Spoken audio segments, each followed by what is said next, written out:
Assalamualaikum warahmatullahi wabarakatuh. Kepada yang terhormat Bapak Dr. Andes Budiantoro MA selaku dosen pengampu mata kuliah Etik UMB. Perkenalkan, nama saya Lita Marina Handayani. Pada kesempatan kali ini saya ingin mempresentasikan terkait hasil UAS Etik UMB. Pembahasan UAS Etik UMB. Soal pertama, nilai-nilai kedisiplinan. Nilai-nilai kedisiplinan berkaitan dengan ketaatan, kepatuhan, kesetiaan, ketertiban, dan semua itu dilakukan sebagai tanggung jawab yang bertujuan untuk mawas diri dengan diiringi dengan sikap menghormati dan sikap menghargai. Aturan yang terkait dengan kedisiplinan berlaku secara tertulis maupun tidak, serta sanggup menjalankannya serta siap menerima sanksi-sanksinya apabila melanggar aturan tersebut. Dalam menerapkan nilai kedisiplinan harus terdapat adanya aturan-aturan atau rules, hukuman atau punishment, imbalan atau reward, dan konsistensi. Soal kedua, nilai-nilai kearifan lokal. Nilai kearifan lokal yaitu suatu kebijaksanaan atau nilai-nilai luhur yang terkandung dalam kekayaan budaya lokal seperti tradisi, tata cara titih, dan semboyan hidup. Tetapi tidak hanya berupa norma-norma dan nilai-nilai budaya saja, melainkan juga segala unsur gagasan termasuk yang berimplikasi pada teknologi, penanganan kesehatan, dan estetika. Karena pada dasarnya, nilai kearifan lokal berdasar pada nilai-nilai asli, ekspresi-ekspresi kebudayaan asli dalam konteks geografis dan kultural yang dituntut untuk mampu mengekspresikan dirinya di tengah-tengah perubahan. Pada sisi lain, ekspresi kearifan lokal tersebut juga dituntut untuk mampu merespons perubahan-perubahan nilai dan masyarakat.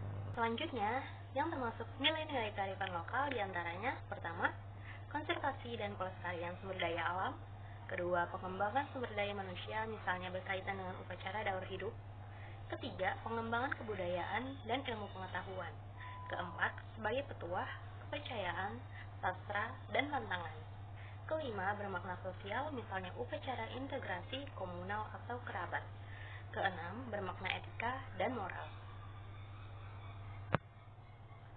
Soal ketiga, penerapan nilai-nilai kearifan lokal. Pertama, penerapan konservasi dan pelestarian sumber daya alam.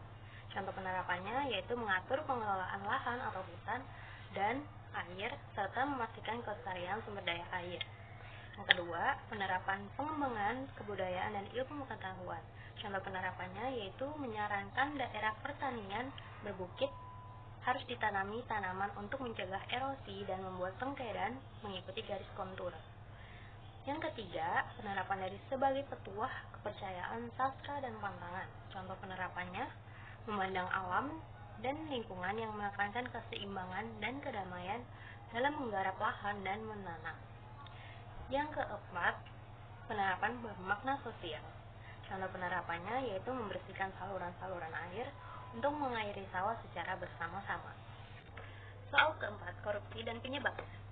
Berdasarkan Undang-Undang Nomor 31 Tahun 1999, korupsi adalah suatu perbuatan yang termasuk tindak pidana yang dilakukan secara individu ataupun kelompok, biasa disebut korporasi, dengan tujuan memperkaya diri sendiri atau kelompok dengan melakukan penyalahgunaan kewenangan, kesempatan, atau sarana yang ada padanya karena jabatan atau kedudukan yang ada padanya yang dapat merugikan keuangan negara atau perekonomian negara. Penyebab korupsi menurut C. Wallace-Gontieri menyebutkan faktor penyebab korupsi yaitu keserakahan atau greed. Keserakahan berpotensi dimiliki setiap orang dan berkaitan dengan individu pelaku korupsi. Yang kedua, kesempatan atau opportunity, bahwa organisasi, instansi, atau masyarakat luas dalam keadaan tertentu membuka faktor kesempatan untuk melakukan kecurangan. Yang ketiga, kebutuhan atau need, bahwa faktor kebutuhan erat dengan individu-individu untuk menunjang hidupnya yang lebih wajar. Soal kelima, pencegahan dan upaya pemberantasan korupsi. Pertama, dengan menerapkan good governance sebagai upaya pencegahan korupsi. Dalam program pencegahan korupsi yang disebut Island of Integrity, meliputi pertama, pelaksanaan penerapan manajemen berbasis kinerja; kedua, pelaksanaan pemberantasan korupsi pada proses pengadaan melalui penerapan fakta integritas; ketiga, pelaksanaan mekanisme pengaduan masyarakat; keempat, pelaksanaan peningkatan kapasitas pemerintah daerah; Kelima, pelaksanaan reformasi pelayanan sektor publik. Keenam, pemberian akses informasi. Ketujuh, pelaksanaan mobilisasi publik melalui pendidikan dan peningkatan kesadaran anti korupsi. Kedelapan, pelaksanaan pelatihan dan bantuan teknis. Kesembilan, pelaksanaan pertukaran informasi korupsi. Selanjutnya yang kedua, dengan menerapkan aksi kolektif sebagai upaya pencegahan korupsi. Yang pertama, membangun kerjasama dengan fasilitator melalui pertemuan inisiasi untuk menjelaskan maksud dan tujuan aksi kolektif, serta meminta umpan balik atau rekomendasi atas rencana aksi kolektif yang diajukan. Yang kedua, identifikasi fasilitator yang sesuai. Fasilitator merupakan pihak netral yang berfungsi memfasilitasi kegiatan serta menjadi mediator yang dapat menjembatani perbedaan antar pemangku kepentingan dari sektor swasta dan sektor publik. Contohnya, lembaga independen seperti Komisi Pemberantasan Korupsi atau KPK dan lembaga non-pemerintah lainnya. Yang ketiga, buat daftar mitra kerja yang potensial. Contohnya, perusahaan nasional dan multinasional, lembaga non-pemerintah, yayasan, akademisi, instansi pemerintah, dan sebagainya. Selanjutnya, selain melakukan pencegahan, korporasi harus melaporkan indikasi tindak pidana korupsi, suap, pemerasan, atau bentuk pungli lainnya yang dilakukan oknum regulator atau penegak hukum sebagai bentuk pemberantasan aksi korupsi.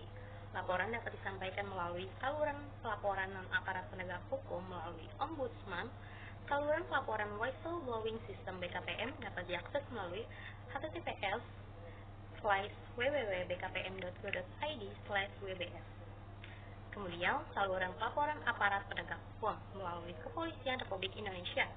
Laporan atau pengaduan indikasi tindak pidana korupsi dapat dilaporkan melalui https://laporan.tipidkolpolri.info/. Selanjutnya ada Komisi Pemberantasan Korupsi. Laporan atau pengaduan atau indikasi tindak pidana korupsi yang melibatkan aparat penegak hukum, penyelenggara negara, dan orang lain yang ada kaitannya dapat disampaikan melalui https://kws.kpk.go.id/. Sekian dan terima kasih. Wassalamualaikum warahmatullahi wabarakatuh.